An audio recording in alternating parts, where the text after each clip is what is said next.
السلام علیکم. میں جو ناول پڑھ رہی ہوں زرد موسم بائی راحت جبین، اس کی ایپیسوڈ نمبر 18 ہے یہ. کاش 9 کے گھر فون ہی ہوتا. ڈسٹنگ کرتے ہوئے بدقسمتی سے مومل نے اپنی سوچ کا اظہار بآواز بلند کر دیا. جو الٹ ہی پڑی. سمجھ میں نہیں آتا اس گھٹیا اور لوز کریکٹر لڑکی میں تمہیں کیا نظر آتا ہے؟ لوز کریکٹر کیوں کہتی ہو؟ جو لڑکی لڑکوں کے ساتھ دوستیاں پالتی اور دوسروں کے سامنے فخر سے ان کا ذکر کرتی ہو، اس کے کریکٹر کی گواہی کون دے گا؟ تم؟ کالج کی کوئی لڑکی اسے دوستی نہیں کرنا چاہتی، اور ایک میری بہن ہے کہ صرف اسی کے نام کی مالا جپتی ہے. بار بار کی بے عزتی سے بھی اگر تم نے سبق نہیں سیکھا تو نہ جانے کب سیکھو گی. مومل ایک جملہ کہہ کر پچھتائی، لیکن جو کچھ جو کہہ رہی تھی کچھ زیادہ غلط بھی نہ تھا، اس لیے چپ ہو کر میز کی شفاف سطح رگڑتی رہی. پھر آہستگی سے گویا ہوئی، لیکن وہ ہمارے ساتھ تو مخلص ہی رہی ہے. شروع میں جب ہمیں کوئی بھی نہیں جانتا تھا تو اس نے ہماری کتنی مدد کی کلاسز ڈھونڈنے. یہ کوئی اتنا بڑا احسان نہ تھا کہ اتر نہ سکے. وہ نہ ہوتی کوئی اور ہوتا، کوئی بھی نہ ہوتا تب بھی ہم نے اس مرحلے سے گزر ہی جانا تھا. یوں بھی جو احسان تم اس پر کر چکی ہو، خود بدنامی مول لے کر اسے بچانے والا، اب 9 چاہے بھی تو اتار نہیں سکتی. جو کا لہجہ گہرا طنز لیے ہوئے تھا. غلطی ہو گئی اماں جی، اب میری یہ غلطی بخشی بھی جائے گی یا نہیں؟ زچ ہو کر مومو نے دونوں ہاتھ جوڑ دیے. بھول بھی جاتے اگر تمہیں اپنی غلطی کا احساس ہوتا. کبھی کبھی مجھے لگتا ہے تم میری نہیں ایمن کی سگی بہن ہو. مجھ سے زیادہ بہتر طریقے سے اس سے بات کر لیتی ہو، صرف اس لیے کہ جب دیکھو تم دونوں کسی نہ کسی بحث میں الجھی ہوتی ہو. میرونسا اندر آئیں. تمہاری ڈسٹنگ ہو گئی ہو تو چولہے پر دودھ رکھا ہے، دیکھ لینا، انہوں نے مومو سے کہا. تبھی شبو ہاتھ میں ڈائجسٹ لی آئی. وہ ان کی نئی نوکرانی تھی. باجی جی یہ اخبار والا دے کر گیا ہے. اوہ آ گیا. اس سے قبل کہ مومو اس کے ہاتھ سے لیتی، میرونسا نے ڈائجسٹ جھپٹ لیا، الٹ پلٹ کر دیکھا، پھر کھا جانے والی نظروں سے مومو کو دیکھا. یہ کیا ہے؟ ڈائجسٹ ہے. مومو کوفت کا شکار ہوئی. ایک اور لیکچر؟ میں نے تمہیں منع کیا تھا ایسی واہیات چیزیں مت پڑھا کرو. ممی اس میں واہیات کیا ہے؟ مومو نے احتجاج کیا. مومو مجھ سے بحث مت کیا کرو. ہاں آپ تو چاہتی ہیں ہم اپنی زبانیں کاٹ کر رکھ دیں، گونگے بہروں کی طرح صرف آپ کے اشاروں پر عمل کریں. یہ دیکھ رہی ہو تم؟ میرونسا نے جو کو اشارہ کیا. پھر کہتی ہو ماں ساری پابندیاں لگاتی ہے. یہی کچھ سیکھتی ہو ان 2 ٹکے کی کتابوں سے. ممی آج کل فارغ ہے تو جو نے ڈرتے ڈرتے مومو کی وکالت کرنا چاہی. اسے بھی لگتا تھا اس معاملے میں ممی بے جا سختی سے کام لے رہی ہیں، اور جتنا وہ سختی سے کام لیتی تھیں مومو پر الٹا ہی اثر ہوتا تھا. کیا فارغ ہے؟ فارغ ہے تو کچھ سلائی کڑھائی سیکھے، گھر سنبھالے. یہ عاشق و معشوق کے قصے پڑھ پڑھ کر دماغ خراب کرنا ضروری ہے؟ پہلے نت نئے گل کھلاتی پھر رہی ہے، راتوں کی نیندیں اڑ گئی ہیں، ہول کر دن گزرتے ہیں. یہ بھی اس کے نقش قدم پر چل نکلی ہے. چاندنی راتوں میں جاگنا، کتابوں میں پھول رکھنا، یہ شریف لڑکیوں کی چالیں ہیں. ایک ورق نہ دیکھوں میں تمہارے پاس ورنہ کھال کھینچ لوں گی. انہوں نے پرزے کر کے ڈائجسٹ اس کے پاس پھینکا اور چلی گئیں. جو سر پکڑ کر بیٹھ گئی. شبو نے ہمدردی سے ساکت کھڑی مومو کو دیکھا اور چپکے سے نکل گئی. مومو نے دھندلائی نگاہوں سے پنکھے کی ہوا سے ادھر ادھر اڑتے پھٹے ہوئے اوراق کو دیکھا اور زیر لب بربرائی. یہ عورت پاگل ہے، اپنی محرومیوں کا بدلہ اپنی ہی اولاد سے لے رہی ہے. جو نے تھرا کر مومو کو دیکھا. یہ الفاظ، یہ انداز، وہ اپنی ماں کے بارے میں بات کر رہی تھی یا کسی غیر عورت کے بارے میں؟ یہ بغاوت کا نقطۂ آغاز ہے.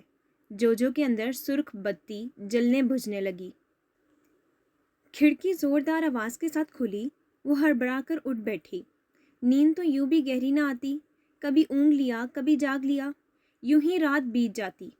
اپنے دھڑدھڑاتے دل پر ہاتھ رکھتے ہوئے اس نے کھلی کھڑکی کو دیکھا، جس کے دونوں پٹ شوریدہ سر ہواؤں کے سامنے سر پٹک رہے تھے.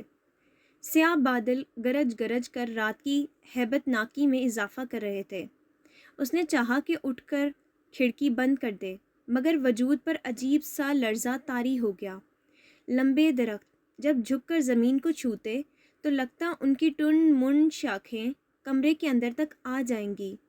اس نے دونوں ہاتھوں میں چادر دبوچ کر گھٹنے سمیٹ لیے. برسات کا موسم تھا۔ سیاہ بادل چمکتے گرجتے پانی برسا کر کسی اور دیس سدھار گئے۔ ماحول میں دھیرے دھیرے سکون سا چھا گیا۔ اس نے گھٹنوں سے چہرہ اٹھا لیا۔ نہ جانے کتنا وقت گزر گیا تھا۔ اس نے دانستہ باہر دیکھنے سے گریز کیا اور لیٹ کر کروٹ بدل لی۔ بارش میری سہیلی تھی۔ میرا بچپن اس کی بوندوں کو ننھی منھی ہتھیلیوں میں بھرتے گزرا۔ لمبی چھوٹی راتوں میں بارش مجھے لوری سناتی۔ پھر یہی سہیلی ایک خوفناک ڈائن کے روپ میں ڈھل کر سامنے آئی اور میرے وجود میں خوف، وسوسے اور ڈر گاڑ گئی۔ بارش کو دیکھنا، بارش کو سننا کتنا خوفناک تجربہ تھا۔ اس نے دونوں ہتھیلیاں جوڑ کر گال کے نیچے رکھیں اور آنکھیں موند لیں۔ پھر آپ چلے آئے۔ مجھ جیسی ڈری سہمی لڑکی کو دیکھا، پھر سارے ڈر، وسوسے اور خوف ردی کی طرح سمیٹ کر باہر پھینک دیے۔ میں نے پھر سے بارش میں دھنک کھلتی دیکھی، اس کے پانیوں سے رنگ چرانا سیکھا۔ بارش کی خوشبو پر تتلی کی طرح رقص کرنے لگی، مگر تتلی کی بساط ہی کیا، کمزور پر، کچے رنگ۔ کہاں چلے گئے طاہر؟ اپنی امی کو چھوڑ کر؟ دیکھیں، وہ پھر سے ڈرنے لگی ہے، پھر سے کمزور پڑنے لگی ہے۔ کیوں چھوڑ کر بھاگ گئے ہو؟ آپ کے بنا ایمی کچھ بھی نہیں۔ ہاتھ پکڑا تھا تو منزل تک پہنچاتے، کیوں رستے میں زندہ درگور ہونے کے لیے چھوڑ دیا؟ ساری دنیا کہتی رہے کہ آپ برے ہو، ایمن نہیں مانے گی۔ میں نہیں جانتی علینا کون ہے، مجھے جاننا بھی نہیں ہے، کیونکہ میں آپ کو جانتی ہوں، آپ کو چاہتی ہوں۔ نانا کہتے ہیں آپ خود غرض ہیں، ہو سکتا ہے، لیکن میرا دل کہتا ہے آپ نے امی کے ساتھ بے غرض محبت کی ہے۔ نانا کہتے ہیں وہ پیسے کے لیے اپنے باپ کو بھی بیچ سکتا ہے۔ میں کہتی ہوں آپ مجھے دھوکہ نہیں دے سکتے۔ پہلے پلکیں نم ہوئیں، پھر گال۔ اس نے اوندھے لیٹ کر تکیے میں منہ چھپا لیا۔ نم ہوا نے کمرے کی فضا کو بدل کر رکھ دیا۔ آپ نے تو پلٹ کر دیکھا بھی نہیں کہ مجھ پر کیا بیت رہی ہے۔ ایک بار مجھ سے ملتے تو صحیح، طاہر لوٹ آئیں، یوں منجھدار میں مت چھوڑیں۔ میں آپ کے بنا ادھوری ہوں، ٹوٹ کر بکھر گئی ہوں، آ کر سمیٹ لیں۔ مجھے کسی گواہی کی ضرورت نہیں، میرے لیے میرے دل کی گواہی کافی ہے، اور وہ صرف آپ کو پکار رہا ہے۔ بہت دنوں کی کشمکش کے بعد اس کا دل صرف اور صرف طاہر کے نام کی مالا جپ رہا تھا۔ نم ہوا نے افسردگی سے اسے دیکھا اور تھم کر رہ گئی۔ ضروری تو نہیں ہر بار دل کی گواہی سچی ہی ہو، دھوکہ بھی تو یہی کمبخت دیتا ہے۔ مہرالنساء کچھ دیر جوجو کو دیکھتی رہیں، جو مالی کے ساتھ کیاریاں بنوا رہی تھی۔ مناسب قامت، چھڑیرا بدن، سارے بال سمیٹ کر سادہ سی چوٹی بنا رکھی تھی۔